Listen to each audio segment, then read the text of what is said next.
Money Box. Be financially disciplined. Hello everyone, എന്താണ് derivatives?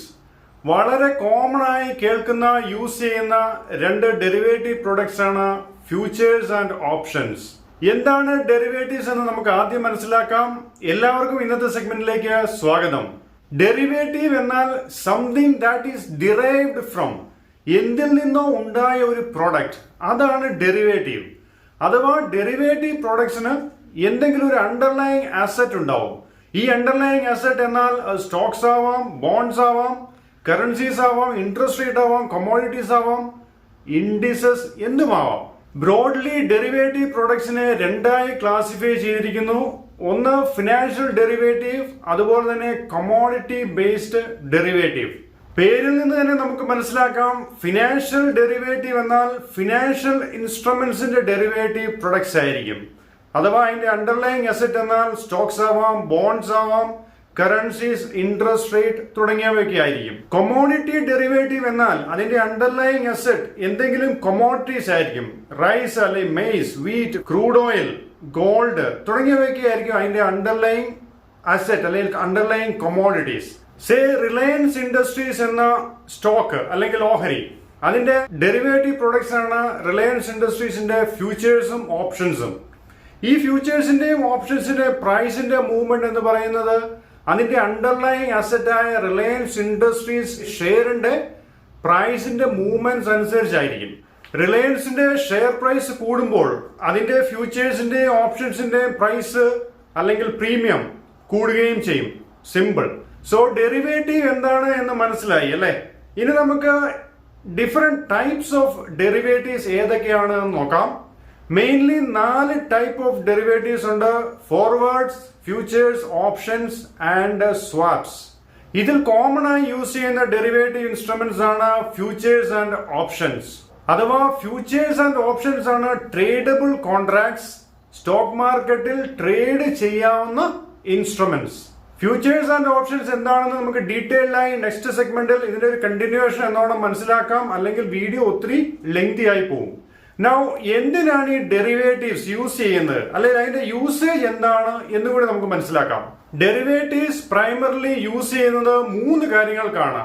ഒന്ന് hedging ആണ്, രണ്ടാമത് സ്പെക്കുലേഷൻ, മൂന്നാമത് ഒരു ചെറിയ മാർജിനിൽ അല്ലെങ്കിൽ വളരെ ലോ ഇൻവെസ്റ്റ്മെന്റിൽ ഒരു വലിയ മാർക്കറ്റ് എക്സ്പോഷർ എടുക്കാൻ വേണ്ടിയിട്ടാണ്.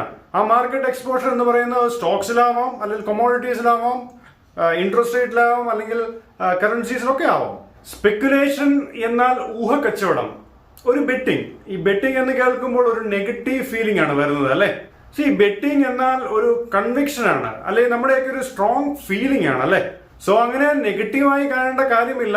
നന്നായി മാർക്കറ്റ് മൂവ്മെന്റ്സ് ഒക്കെ പഠിച്ച് സമയവും പണവും ഉണ്ടെങ്കിൽ സ്പെക്കുലേഷൻ പോലുള്ള ട്രേഡിങ്ങിലൊക്കെ ഏർപ്പെടാവുന്നതാണ്, അല്ലെങ്കിൽ ട്രേഡിംഗ് ചെയ്യാവുന്നതാണ്. ഞാൻ ഒരിക്കലും അഡ്വൈസ് ചെയ്യുന്നതല്ല സ്പെക്കുലേഷൻ, എന്നാൽ സ്റ്റോക്ക് മാർക്കറ്റിൽ അങ്ങനെ ഒരു ഓപ്ഷനും ഉണ്ട്.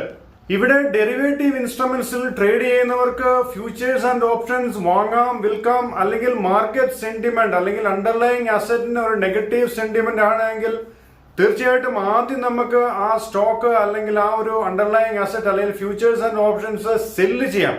അതിന് ഷോർട്ട് സെല്ലിംഗ് എന്ന് പറയുന്നു. അതിന്റെ ആ ഒരു പീരീഡ് അല്ലെങ്കിൽ എക്സ്പയറിക്ക് മുന്നേ അത് ഓഫ്സെറ്റ് ചെയ്ത് അല്ലെങ്കിൽ ഒരു ബൈയിങ് നടത്തി ഒരു ലോവർ ലെവലിലാണ് ബൈ ചെയ്യുന്നതെങ്കിൽ തീർച്ചയായിട്ടും അതിനൊരു പ്രോഫിറ്റും ഉണ്ടാക്കാവുന്നതാണ്. സോ ആദ്യം സെല്ല് ചെയ്യുകയും പിന്നീട് ബൈ ചെയ്യുകയും അങ്ങനെ പൊസിഷൻ ക്ലോസ് ചെയ്യുന്നതിനുമാണ് ഷോർട്ട് സെല്ലിംഗ് എന്ന് പറയുന്നത്. ഡെറിവേറ്റീവിന്റെ സെക്കൻഡ് യൂസേജ് എന്നാൽ ഹെഡ്ജിങ് ആണ്. സത്യത്തിൽ ഇങ്ങനെ ഒരു കോൺസെപ്റ്റ് തന്നെ എമേർജ് ചെയ്തത് ഹെഡ്ജിങ്ങിന് വേണ്ടിയിട്ടാണ്. ഡെറിവേറ്റീവ്സ് എന്നാൽ ഒരു പവർഫുൾ ഹെഡ്ജിങ് ടൂൾ ആണ്. നമ്മളൊക്കെ ചിന്തിക്കുന്നതിനപ്പുറം ലോകത്ത് ഡെറിവേറ്റീവ് പ്രോഡക്ട്സിനെ യൂസ് ചെയ്തുകൊണ്ടുള്ള ഒരു ഹെഡ്ജിങ് ലോകത്ത് നടക്കുന്നുണ്ട്. ഹെഡ്ജിങ് എന്നാൽ എന്താണ്?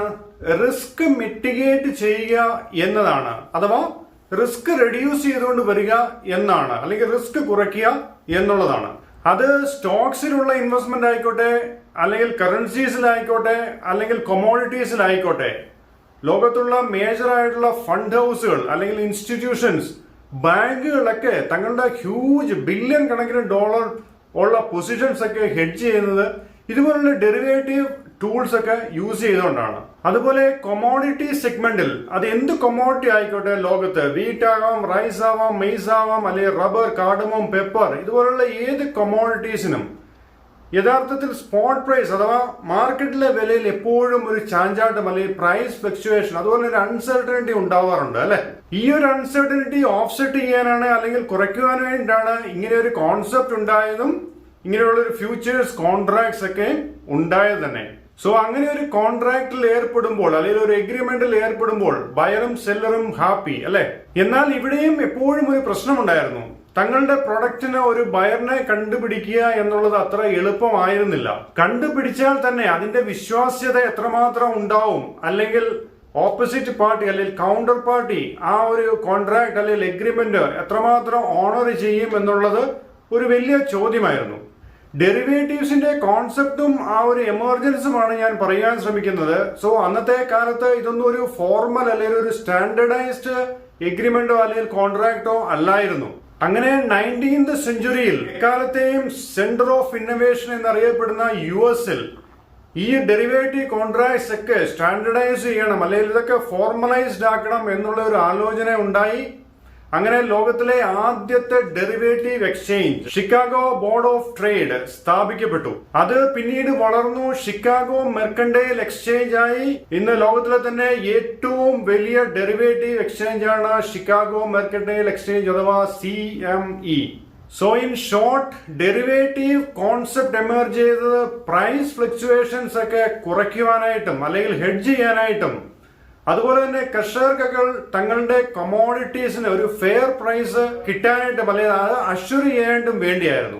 ഡെറിവേറ്റീവ്സിന്റെ തേർഡ് യൂസേജ് എന്നാൽ നമുക്കൊക്കെ ഒരു ചെറിയ മാർജിൻ കൊടുത്തുകൊണ്ട് അല്ലെങ്കിൽ വളരെ ലോ ഇൻവെസ്റ്റ്മെന്റിൽ നമുക്ക് വേണ്ട സ്റ്റോക്കിലോ അല്ലെങ്കിൽ ഇൻഡെക്സിലോ ഒക്കെ ഒരു ലാർജ് എക്സ്പോഷർ എടുക്കുകയും അതിന്റെ പ്രൈസ് മൂവ്മെന്റ് ബെനിഫിറ്റ് ചെയ്യുകയും അല്ലെങ്കിൽ പ്രോഫിറ്റ് ഉണ്ടാക്കുകയും ചെയ്യാം എന്നുള്ളതാണ്. ഇന്നത്തെ ഈ സെഷൻ ഇവിടെ വൈൻഡപ്പ് ചെയ്യുന്നു. അടുത്ത സെഗ്മെന്റിൽ main 2 derivative instruments futures and options എന്താണെന്ന് നമുക്ക് ഡീറ്റെയിൽഡ് ആയി നോക്കാം. ഇന്നത്തെ ഈ സെഗ്മെന്റ് എല്ലാവർക്കും ഇൻഫോർമേറ്റീവ് ആയി എന്ന് കരുതുന്നു. ഇതുമായി റിലേറ്റ് ചെയ്ത എന്ത് ഡൗട്ട്സ് ഉണ്ടെങ്കിലും തീർച്ചയായിട്ടും നിങ്ങൾക്ക് എന്നെ കോൺടാക്ട് ചെയ്യാം. Thank you all. Please like, share and subscribe.